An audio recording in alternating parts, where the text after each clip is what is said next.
Bəzi insanlar var ki, onlar necə cənnətə qonaqdılar? Bi ennə ləhumul cənnə.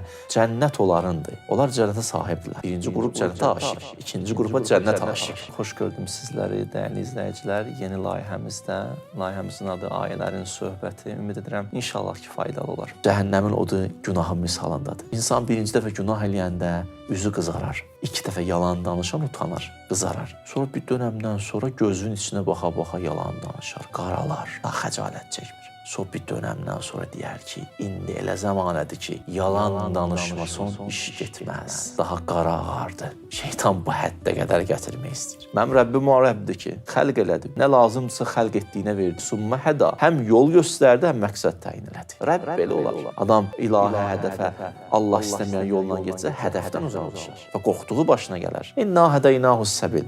İmma şakirən, imma kəfura. Sizə yol göstərmişik. Ya cənnət olun, ya cəhənnəm olun. Təvəssül edilən şəxsə Allah izin verib. Yəni Allahın izni ilə bu addım atılır. Ona görə bu şirklə heç bir əlaqəsi yox. Əziz Allahımız buyurur ki, وَلَا تَتَّبِ خُطُوَاتِ şeytan. Şeytanın arxasıca getməyin. Şeytan addım-addım insanı aparır. Bəzi insanlar cənnətdə qonaqlar. Bəzi insanlar cənnətə sahib. Bəzi insanlar cənnətin özüdürlər, özü.